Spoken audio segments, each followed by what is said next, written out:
episode 609 of the podcast, the Assuming America, the Aaron Torres Sports Podcast, presented by Betfred Sportsbook. It is Friday, October 21st, 2022, people. I hope everybody's doing well.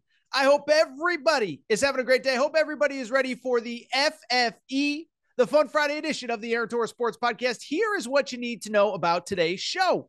We're going to open a little bit of a follow-up from Thursday's show where we talked about the chaos at Alabama. But specifically today, I want to talk about the Jermaine Burton situation. Alabama star wide receiver seen on video striking in some form or fashion a female Tennessee fan. Nick Saban says it's handled internally. Nick Saban says this is why we can't have fans on the field. Why is no one outraged about this except for me? I don't do outrage very often. This feels like one we should be pretty mad about.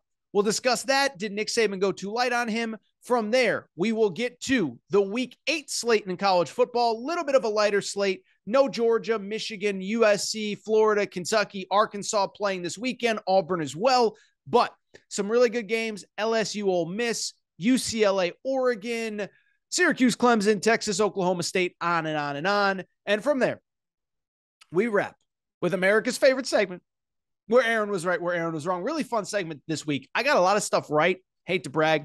Also got a lot of stuff wrong too as well. Really quickly, before we get started, do want to remind you of a few quick things. One, want to thank our presenting sponsors, Betfred Sportsbook and the Betfred app. I have told you their story. Love telling it.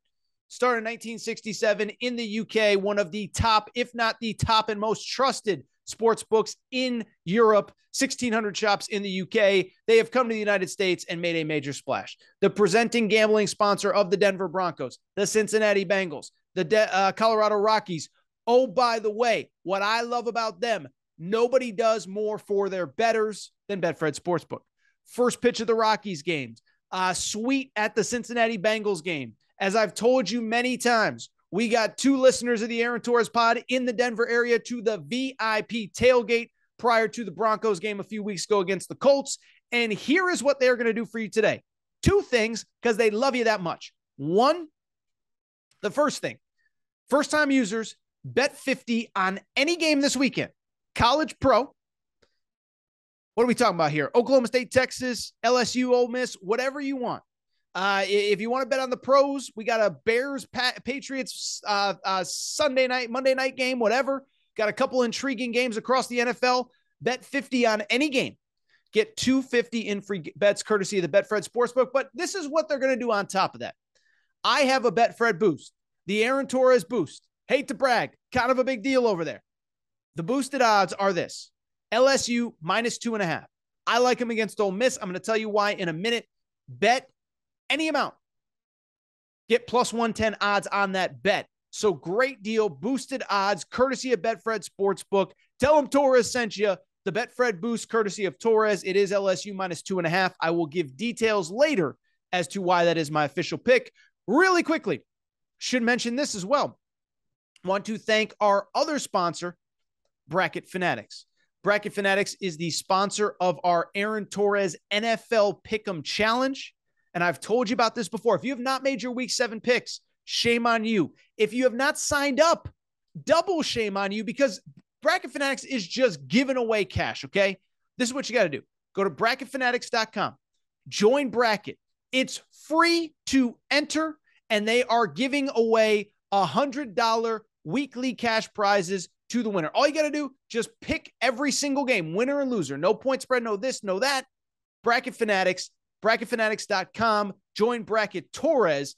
Weekly winners get $100 in free cash. The Week 6 winner, I should mention, Ryan Lerman with 12 correct picks out of 14 games. Shout out to Ryan Lerman.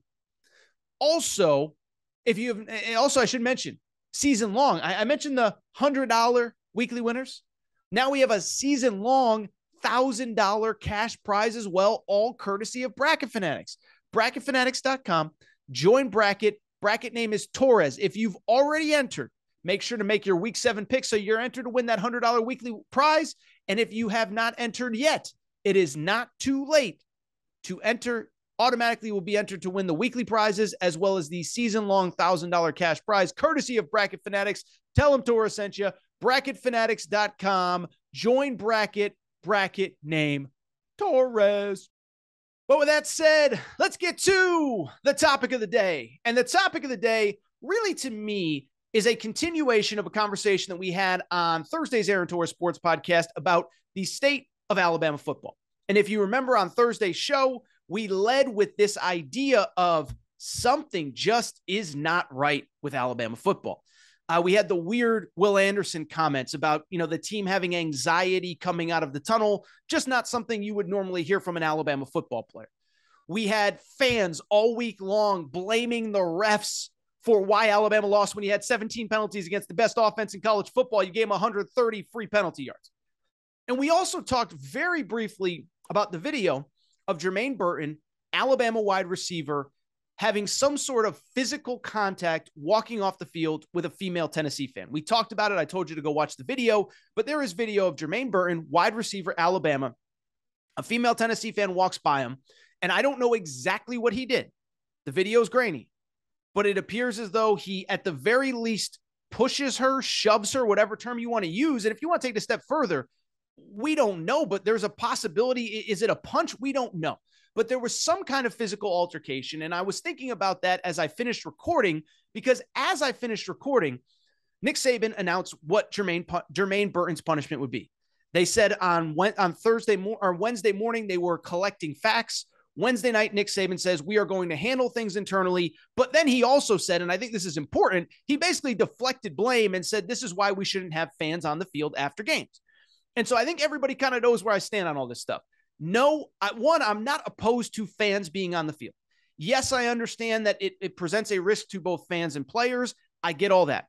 But at the same time, we also have pretty indisputable video of an Alabama football player at best shoving a female Tennessee fan, at worst potentially punching her.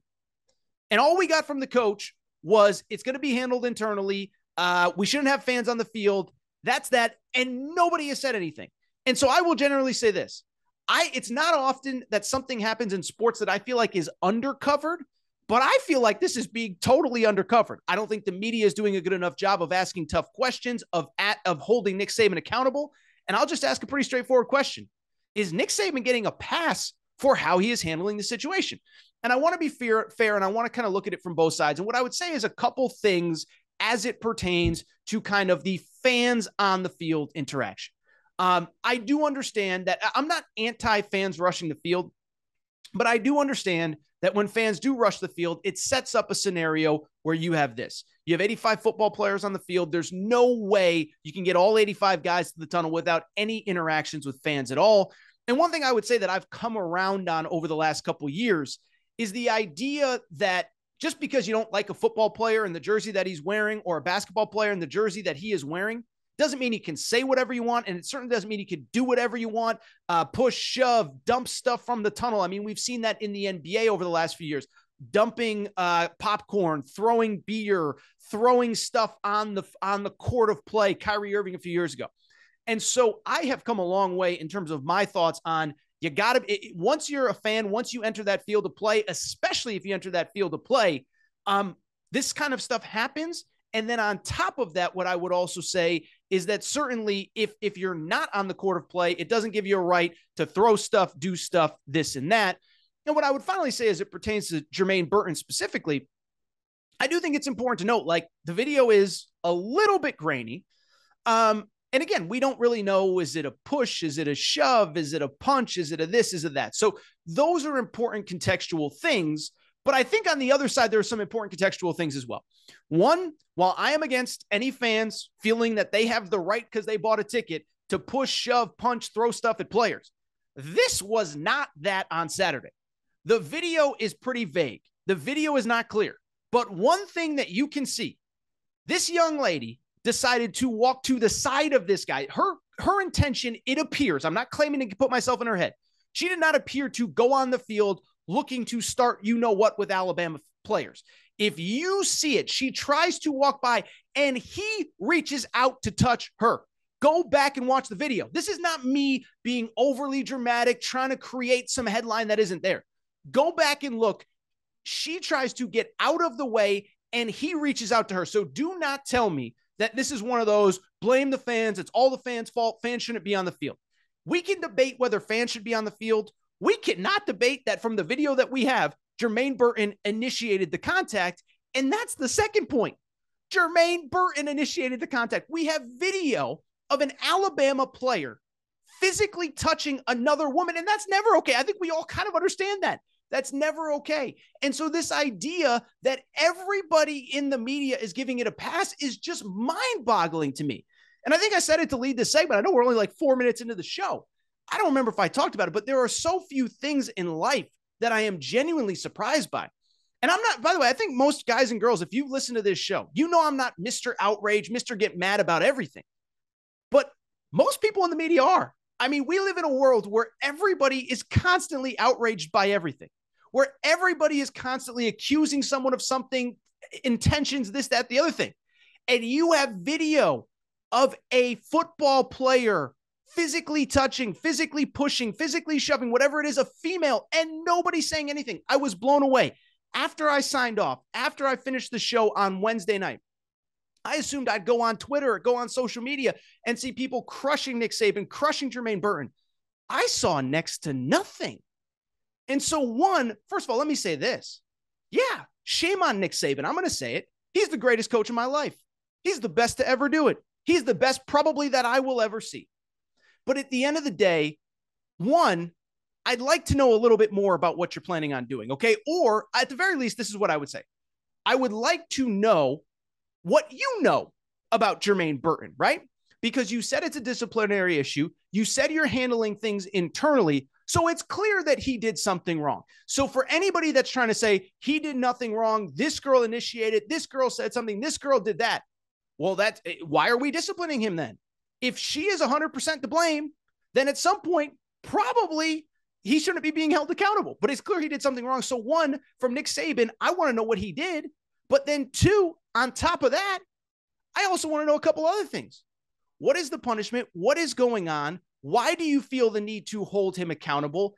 And also from Nick Saban, can we forget the whole, well, this is why we shouldn't have fans on the field? It had nothing to do with that. The video that we have shows Jermaine Burton reaching out and pushing this girl, shoving this girl, maybe even punching this girl, depending on how you view the video.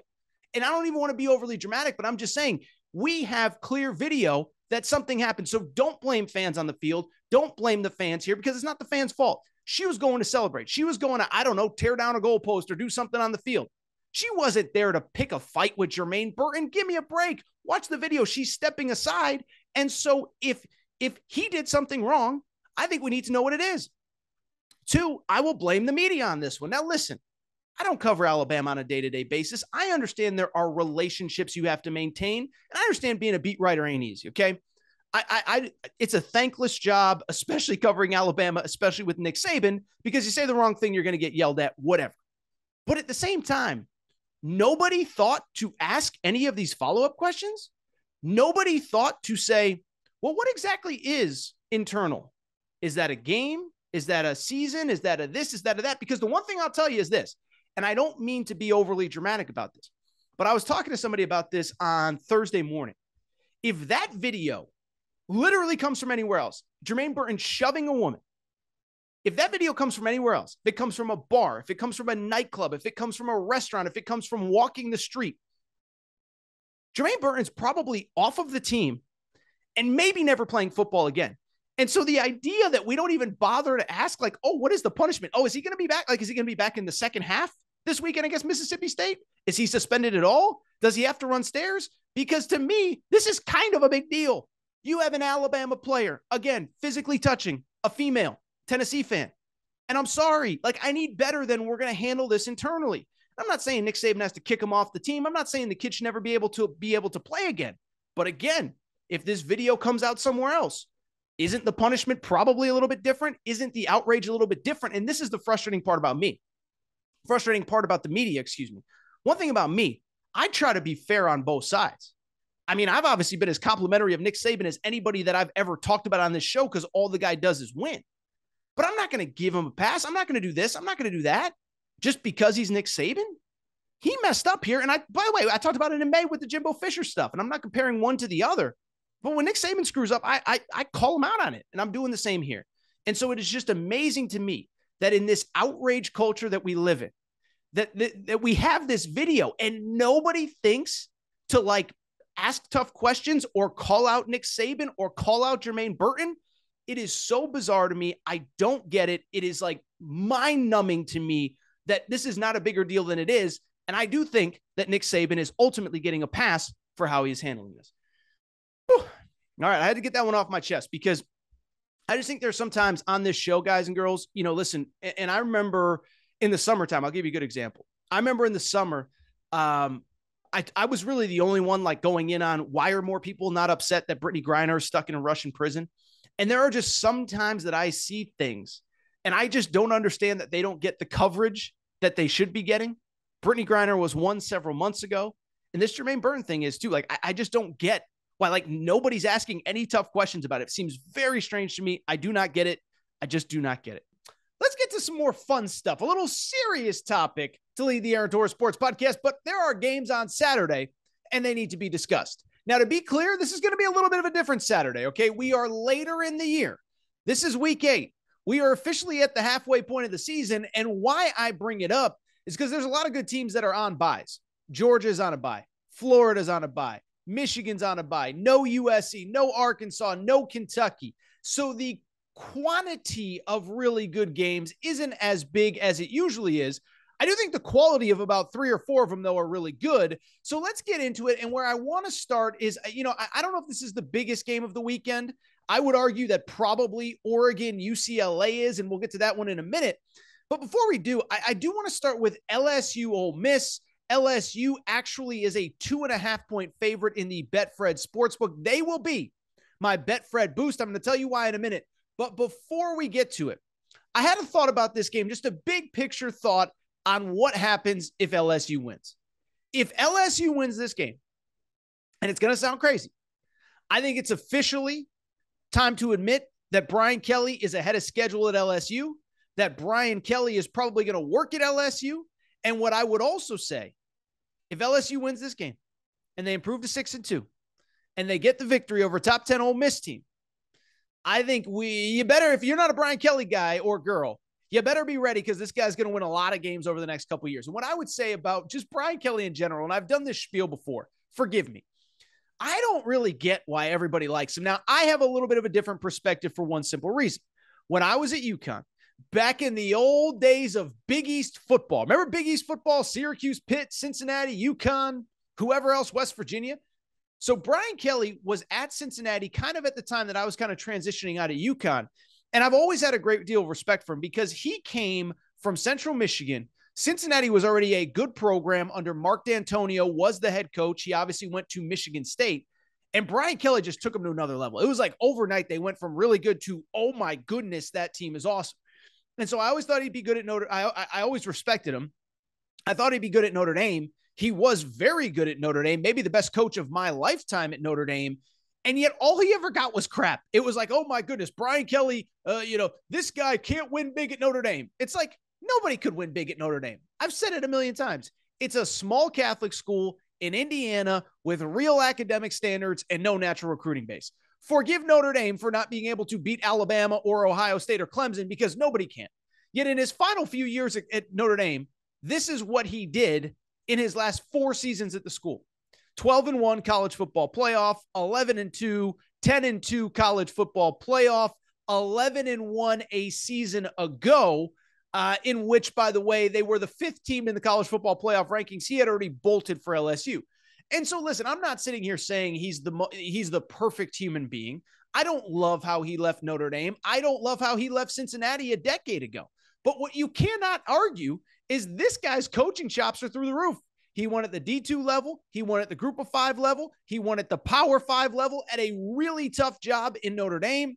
No, tough relative to people expect them to compete on a national level without they can't do the same things that Alabama and Ohio State and Georgia can in some capacities. And so I bring it up because I've never really understood the angst or anger at him. By the way, how is Notre Dame doing without Brian Kelly? They're 4-3 and just got destroyed or they didn't get destroyed, but they lost to a bad Stanford team last weekend. Never understood the disdain. And I think if he wins this weekend, they are officially ahead of schedule because think about the roster that he inherited at this time last year when he decided to leave Notre Dame for LSU. When he decided to leave Notre Dame for LSU, this is what he walked into at LSU. He walked into a 6-6 team that went 3-5 in the SEC. And if you remember, the last time LSU took the field before Brian Kelly officially became the head coach, they played in a bowl game where they had like 40-something players healthy and in uniform on scholarship, healthy enough to play. They lost to Kansas State, but it doesn't change the fact that this place was a mess. And you guys and girls know I love Coach O. I've always loved Coach O, but he left that place kind of a disaster. And so you look at what Brian Kelly inherited. You look at the fact that he had to take like 25 transfers, that he got in late, and you look at this roster that he has right now. By LSU standards, I would argue this is probably one of the worst rosters of this century, okay? Think about it. Transfer quarterback, Jaden Daniels was good, but he wasn't elite. He wasn't elite at Arizona State. He wasn't incredible. He was fine. You go back to what he did last year at Arizona State. How about 65% completion percentage, 10 touchdowns, 10 interceptions? Forgive me. That's not exactly Johnny Manziel in his prime there, okay? So you have a transfer quarterback that threw 10 touchdowns and 10 interceptions last year. You are currently, and I think this is important, Brian Kelly talked about this week. He's starting 2 freshmen at the offensive tackle spot in the SEC. Good luck with that. They lost their best pass rusher to start the year, Mason Smith, and they're currently sitting at 5-2, hosting a top 10 Ole Miss team. And so I'm not saying they definitively win, although I think they win, and I'll explain why in a second. But if they go to 6-2 this weekend, here is their resume. 6-2, matching last year's season win total. 4-1 in the SEC. Last year they were 3-5 in the SEC, meaning no matter what they do, they've already surpassed last year's win total on a roster that he inherited 40-something scholarship players, 20-plus transfers, and he's turning water into wine with this group. I know that Florida isn't great, but they destroyed Florida last week. They had another special teams miscue. Anthony Richardson had one big run. They still win by double figures. They probably should have won by about 3 touchdowns. They beat Auburn at Auburn. They beat a good Mississippi State team at home. And so I look at this LSU team. They're not perfect, but they're not supposed to be perfect. It's Brian Kelly's first year. If they beat Ole Miss, I think it's time to admit that he's ahead of schedule, because at worst, you're realistically probably looking at 7-5, because the remainder of their schedule is as follows. After this one, they get a bye. They host Alabama. We'll see what Alabama team they get. Then they go to Arkansas, UAB, and A&M at home. At worst, they go 7-5, surpass last season's win total. Realistically, I think they can win 8 games. And if I had told you before the season, you're going to play at Auburn, at Florida, at A&M, at Arkansas, you get Alabama and Ole Miss at home, and Florida State is better than we think, and you get to 8 wins in year 1 under Brian Kelly, I'd say that's a pretty big success. So that is my Brian Kelly spiel. Now let's get into the game a little bit. And by the way, you know I'm going to run this back on Monday. And, you know, we're not doing where Aaron was right, where Aaron was wrong on Brian Kelly until next week. But, you know I'm going to run that back if they do win. In terms of the game itself, listen, a couple things. I already kind of gave you the LSU explanation. I think part of this is on Ole Miss, too. Like I said, Ole Miss was actually a slight favorite coming in. When the odds were announced in the Betfred Sportsbook. They have flipped to LSU -2.5. And I think it's kind of an indictment on who is Ole Miss at this point, right? Yes, they're 7-0, but of their 7 wins, 5 have come at home. There are only 2 road games. We're at Vanderbilt and at Georgia Tech, not exactly the 2 toughest places to play. So this will be by far their toughest road test of the year. And I look at Ole Miss and you look at them, they're 7-0, 5 wins at home, 2 easy road games. And you look at the rest of the schedule, go back to the Kentucky game. We talked about it the following show, 22-19 final score. Kentucky missed 2 PATs and a field goal, was on the goal line with a chance to win, fumbles the ball late. Ole Miss probably should have lost that game, or at the very least it should have gone to overtime where they had to win it there. And last week they struggled against Auburn. I like this LSU team. I like the way they're playing. I like the way they're running the ball. They completely dominated Florida last week, even if the score doesn't indicate it. LSU is officially my best bet in my Betfred Sportsbook, Betfred Odds Boost. So pay attention to that. Really quickly, some of the other games I want to talk about. I'll tell you, listen, I know that those of you in SEC country thinks that nobody plays football outside of the SEC and maybe Ohio State and Michigan. I get it. I don't even necessarily disagree.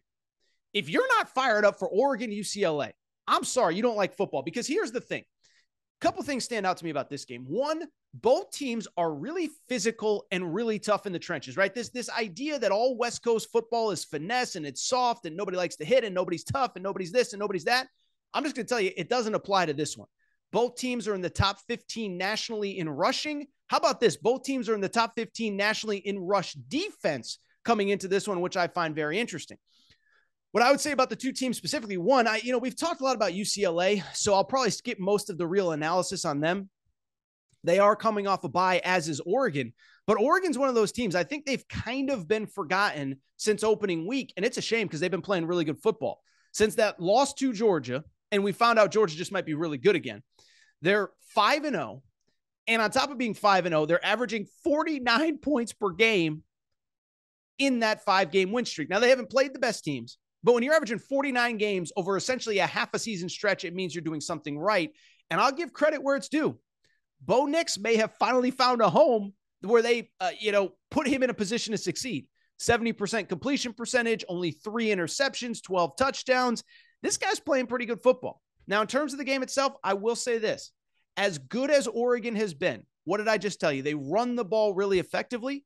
Well, this will be the best run defense that they have faced since Georgia. We know it didn't go well with Georgia. But UCLA, I told you before the Utah game, I said they're tough, they're physical. This is not a soft West Coast team. UCLA is a top 15 run defense, and I think this is the toughest one that they've seen. Oregon has put up a lot of stats, but the defenses since Georgia have not been great. In their 5 wins since, they've beaten an FCS team in Eastern Washington, BYU, Washington State, Stanford, and Arizona. BYU, Stanford, and Arizona all rank in the bottom 20 nationally in rush defense, which means that basically they're pretty soft up front. Ask Arizona fans. Their defensive line gets gashed like a knife through hot butter. And so when I look at this game, I think UCLA is going to be able to dictate physicality. I know that Outson is a tough place to play. I like UCLA to pull off the 3rd straight upset. Remember, they were an underdog against Washington, 1 at home. They were an underdog against Utah, 1 at home.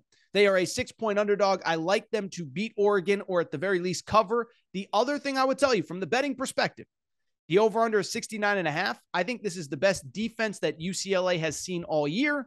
I think it's the best defense that Oregon has seen since Georgia. So my hunch is that we get something like a 27-24 type game and the under hits with ease. 69.5 points is a lot of points. I think this game goes under. Really quickly, some of the other games, you want to talk about an interesting one. Syracuse at Clemson. Syracuse is in the top 15 in the country right now. I am not making that up. Syracuse ranked number 14.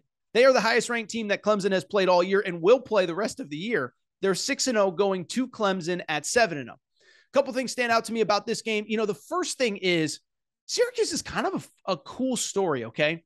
So one, Garrett Schrader is their quarterback. He was a guy that was recruited to Mississippi State to play under Joe Moorhead. Joe Moorhead kind of had that kind of RPO-ish type offense. Mike Leach comes in and it's clear he's just not the guy. Goes to Syracuse and finds a really good home. And listen, we talk so much negative about the transfer portal, and I can be guilty of it as well. I've had my moments where I go, I get annoyed by the transfer portal. But this is a transfer portal success story, okay? Finds the right home, and he has just thrived, completing 70% of his passes this year. He is also, by the way, I should mention, on top of throwing 12 touchdowns, 3 interceptions, he is this team's 2nd leading rusher, 5 rushing touchdowns, and they are a team that is really good at running the ball as well. Sean Tucker, almost 700 yards rushing in 5 games so far this season, or 6 games, I should say.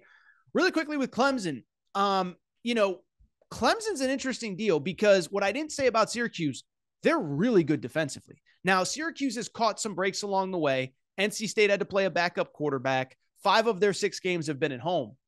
But you look at Clemson. This is a team that last week was outgained by Florida State. They're dealing with some nicks and bruises and bumps. It happens. They've played 7 straight games without a bye. Their bye is next week. And I do sit here and wonder, can Syracuse keep it close? I think this is the best defense that Clemson has maybe seen all year. Clemson's defense is a little bit beat up. I would think that Clemson is going to win. By the way, here's the other thing too. Clemson has a bye next week. I do tend to think that sometimes teams, kind of, I don't want to say play down to their competition, but aren't fully focused the week before the bye. I like Syracuse to keep it close. I like Clemson to win the game. A couple other games, Texas and Oklahoma State. How about this?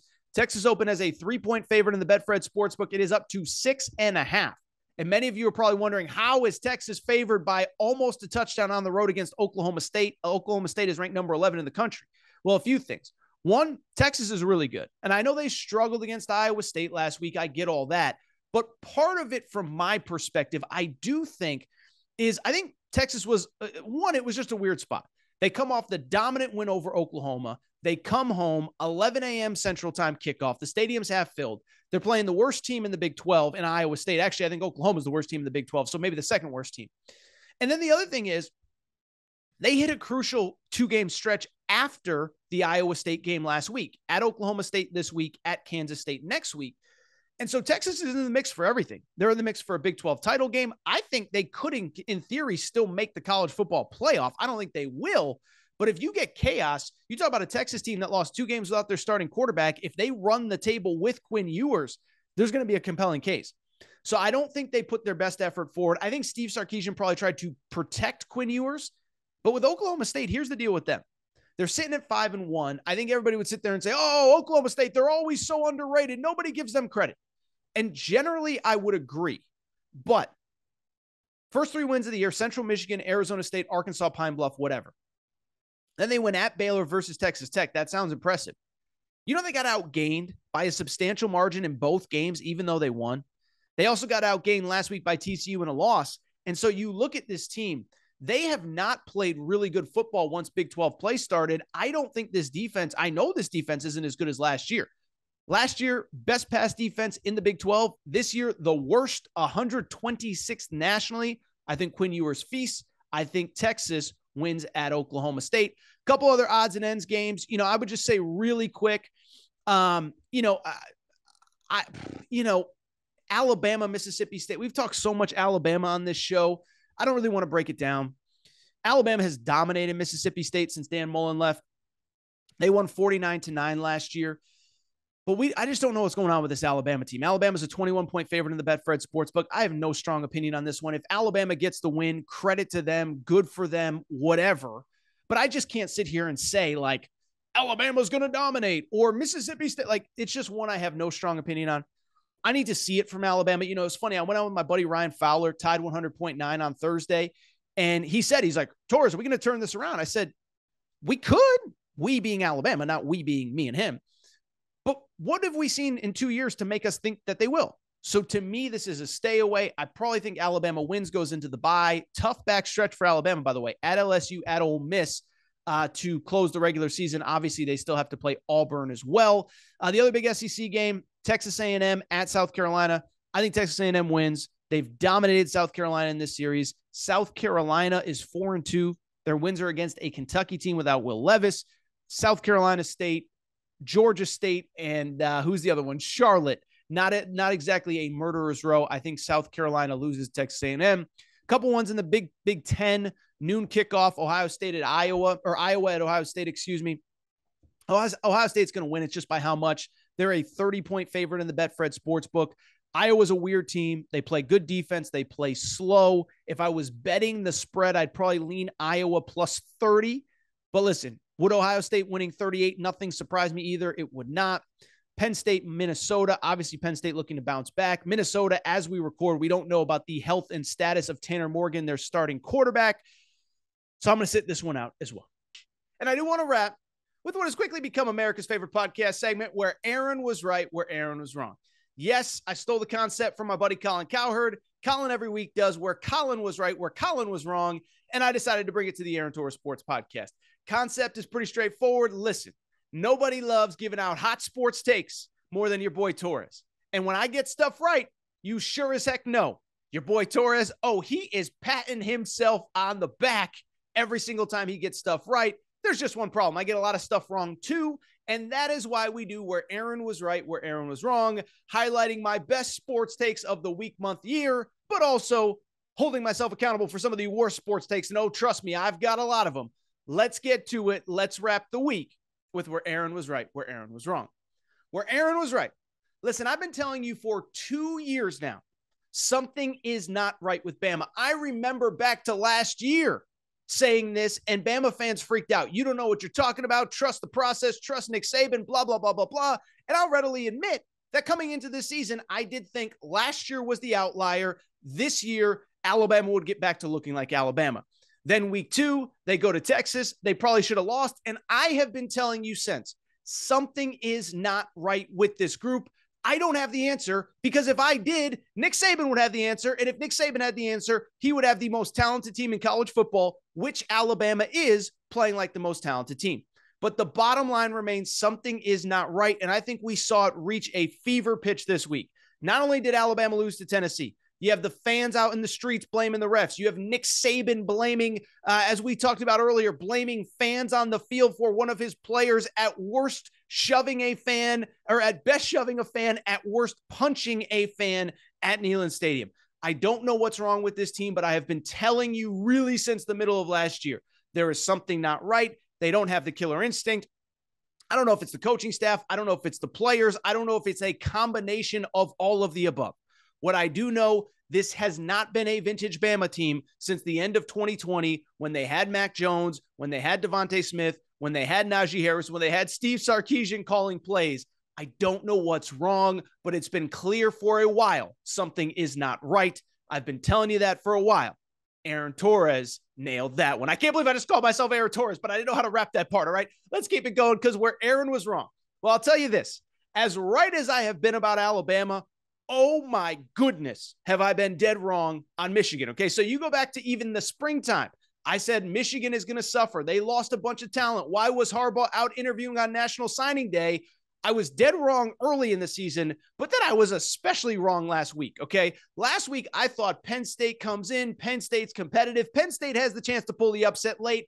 Oh no, Michigan absolutely destroyed Penn State in Ann Arbor, final score 41-17. And as we discussed last week, it wasn't even that close. Listen, I don't know the last time I was this wrong on a team.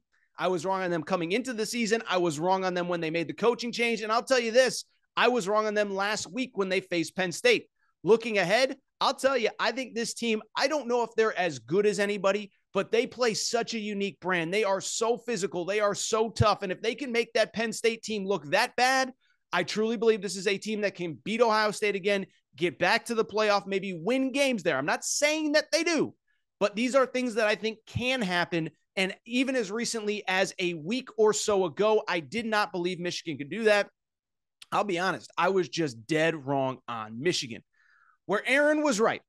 So I've been saying for years, I believe that college football is the most undercovered sport nationally. Now, if you live in Tuscaloosa, if you live in Knoxville, if you live in Athens, Atlanta, whatever, you're probably sitting there saying, what do you mean undercovered? Everybody talks about college football. What I mean is, on the national stage, I just don't believe, on the main talk shows, on the ESPN, FS, I just don't believe people were talking college football enough. And that was confirmed this week when we had 17 million viewers watch Tennessee, Alabama. I will tell you this, that will be a higher rated game. A regular season, mid-season college football game will be higher rated than any NBA game all season long into the finals, and maybe frankly outrate some finals games. Yet I promise you, it is getting a scintilla of the coverage. Listen, the Alabama-Tennessee game has had so many layers, with the loss, with the fans, with the refs, with Jermaine Burton. And yet I turn on sports talk all day on Tuesday, Wednesday, Thursday. We're talking about the Lakers. We're talking about the Nets. We're talking about regular season NBA basketball. And I understand it was opening night. I get all that. But if people in my business really follow the numbers, about 10 times more people seem to care about Tennessee, Alabama than they did Nets, Pelicans on Wednesday night. I still can't believe how little coverage it gets. Now, listen, that's slowly starting to change. There's a lot of great podcasts. There's a lot of great talk shows. But when you talk about the national shows, the biggest platforms in sports, I still think college football is grossly undercovered. We had Tennessee, Alabama, 17 million people. And I turn on the TV on Thursday morning and people are talking about Nets, Pelicans. Who cares? Talk more college football. That's why a show like this thrives. Where Aaron was wrong. So on Thursday's episode of the Aaron Torres pod, we talked a lot about college basketball, NCAA tournament expansion.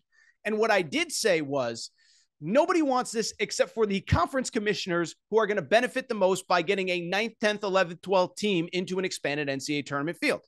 Well, I will say I want to be fair on all things that I cover. And I have been surprised. There's actually a fair number of coaches who have come out in favor of tournament expansion. Jim Boeheim has been in favor of tournament expansion forever, probably because his team's stunk for a decade plus now. He wants like 200 teams in. I don't think we're going to get there. But I saw Scott Drew wants the field, I believe, doubled to 128. I guess that'd be double of the 64. That would mean you'd play, 2 more games for each team? I don't like that. Not a fan of that. I saw Dennis Gates from Missouri said he wants an expanded field. And I do sort of get it from his perspective. He was at Cleveland State as a mid-major last year. They won the regular season. They did not get in because they lost in the conference tournament. So what I would say is I am a little surprised how many people are actually coming out in favor of it. What I would also say is this. One, I do think we're in the process of it happening. I'm not saying it's right. I'm not saying I like it. But you just hear too many rumors, too many leaks. Greg Sankey is putting a bug in too many people's ears for something not to be happening. And what I would also say is if we do expand, it's not going to happen. But my one concession, if we expand, I'd like to see more of those mid and small major teams get in. So if you win your conference regular season, this is who I want to get in if we expand the NCAA tournament. I want to see teams that win their conference regular season that don't win their conference tournament in the smaller conferences get in. It will never happen, but I will generally say I am very surprised at how many coaches, prominent coaches, like good coaches, people whose voice matter, who are actually in favor of expanding the NCAA tournament. I think it's a terrible idea. I think 68 is great. Bigger is not always better. Yes, that sounds weird coming from the Aaron Torres podcast, but in the case of the NCAA tournament, bigger is not always better. And I do not think we need to expand the NCAA tournament. Where Aaron was right. So I have been saying for years, I said, I think the NFL is the best run business we have in America today, right now. And what I've often talked about, the reference that I've often made is how the NFL just basically hijacked Christmas Day from the NBA. Remember NBA, Christmas Day? Then a few years ago, there was COVID. NBA wasn't sure if they were going to start on Christmas Day. NFL dipped its toe in, had a little Saints-Vikings game on it, got like 20 million viewers. Last year, they had 2 games on Christmas Day, and now going forward, the NFL just took over Christmas Day from the NBA. Well, earlier this week, the NFL announced that they are going to have a Black Friday NFL game starting as early as 2023. Point being, bottom line, listen, I get why Roger Goodell is not liked. He has messed some stuff up in the past, Ray Rice, whatever you want to talk about. You know, you could talk about whoever you want to talk about. But at the end of the day, Roger Goodell's job is to make the most money possible he can for his 32 owners. That's his only job, make the most money possible. He's done it with Thursday Night Football with that new Amazon package. We now have Saturday games. We now have Christmas Day games. Now we have a Black Friday game. Listen, we're going to get to a point. The NFL is just going to be on 365 days a year. It's going to be like that movie Basketball. Remember Basketball? The playoffs went on for like 9 months. You had Al Michaels in the booth with his tie loosened, getting a beard growing in. That's what the NFL is going to be at this point. But listen, man, you can like it. You can hate it. I give them credit. Where they see weakness, where they see opportunity, where they see a money-making venture, the NFL takes advantage. The absolute latest being with Black Friday football starting in 2023. Where Aaron was wrong. All right, so listen, let's go back to the 2021 NFL draft.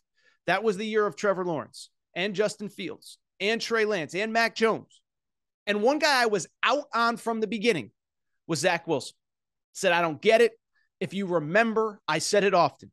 BYU that year, that was the year of the COVID year when the Pac-12 did not start games until November.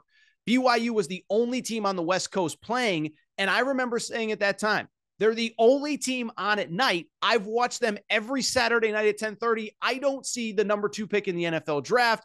And I've been very critical of Zach Wilson, the quarterback of the Jets. Well, fast forward, and Zach Wilson hasn't been great, but he came back from injury, and the Jets are 3-0 since then, including a win at Lambeau Field last week. Now, listen, it's not all Zach Wilson. They have really talented defensive players on that team. I think Robert Saleh's starting to figure things out. And if anything, what they're really doing is they're running the ball well and they're playing defense. Breece Hall has been a revelation, the running back second-round pick from Iowa State. But I will just tell you, I did not think this guy could be the leader of a winning football team. Jets have now won 3 straight. And listen, if you can win at Lambeau Field, if you can win at the former Heinz Field, I don't even know what they're calling where the Steelers play anymore. You can win anywhere. The Jets now facing the Broncos this weekend. Don't see why they can't go on a little bit of a run here, although they do have the Patriots next week. By the way, quick shout out, Robert Saleh, who wore a Hall High School t-shirt at the podium last week. That is my alma mater. He gave a shout out to my high school football coach, Frank Robinson Jr. No big deal. All right, let's start to wrap where Aaron was right. See Paolo Banchero? You see Paolo Banchero on Wednesday night in his NBA debut? I know I said nobody cares about NBA regular season games, but I got to take a victory lap on this one. If you remember the day the NBA lottery happened, everybody's saying, take Jabari Smith, the kid from Auburn. And I'm not saying Jabari Smith is a bad player. What I did say, though, was Paolo Banchero is the best player in the draft. Orlando is not drafting for the next 10 years. They need a guy that can come in and contribute right away. Everybody says it's going to be Jabari Smith. I stuck with Paolo Banchero, and on draft night, Paolo Banchero went number 1 overall. But more importantly, Paolo Banchero made his debut in the NBA on Wednesday night, and he went for a little ho-hum, 27 points, 9 rebounds, 5 assists. Listen, this kid is going to be phenomenal in the NBA. I don't know if he's going to be one of the 5 best players in the league. I don't know if he can get Orlando out of the doldrums, but for the first time in a long time, I really do believe that Orlando has somebody worth watching. This kid is a star, and the thing that I loved following him throughout his high school career, and this is one thing because of my college basketball background I get to do. I get to see kids as a sophomore in high school, as a junior in high school, as a senior in high school, as a freshman in college into the NBA. And when he was young in high school, he was really a low post, back to the basket, physical player. As time went on, he got more comfortable on the perimeter, more comfortable in his shooting, more comfortable in his playmaking, and you saw it on full display at Duke last year. Credit to Paolo Banchero, credit to the Orlando Magic. They made the right pick at number 1, and I am so excited to see how his career unfolds. All right, I think that's it for this episode of the Aaron Torres Sports Podcast. I do think it is time for me to get out of here for the week. First of all, I want to thank you guys and girls for listening to the Aaron Torres Pod. If you're not subscribed, please make sure to do so. Apple, Spotify, Amazon Music, Google Music, wherever you listen to podcasts, make sure you're subscribed. By the way, I would say this too. We lost some listeners from the, if you're not subscribed, please make sure to do so. Apple, Spotify, Amazon Music, Google Music, wherever you listen to podcasts, make sure to rate and review the show. Go ahead, give us a quick 5 stars. Let us know what you like, what you don't like, all that good stuff. Make sure you're following on social media at Aaron_Torres on Twitter, at Aaron Torres Pod on Instagram, Aaron Torres Podcast Questions at gmail.com, Aaron Torres Podcast Questions at gmail.com. Tell a friend, share the show. We had some transition during that time where we were messing with microphones. The show is back. It's better than ever. Tell your friends if they're not listening, they need to start doing so now. But with that said, that is all for this show. That is all for this week. And it is time for me to get out of here. Shout out to Torker. Shout out to Rachel, who hates my voice. Shout out to JJ Redick, you F-head. What are you doing, man? Unblock me, dude. I'll be back on Monday. New episode of the Aaron Torres Sports Podcast.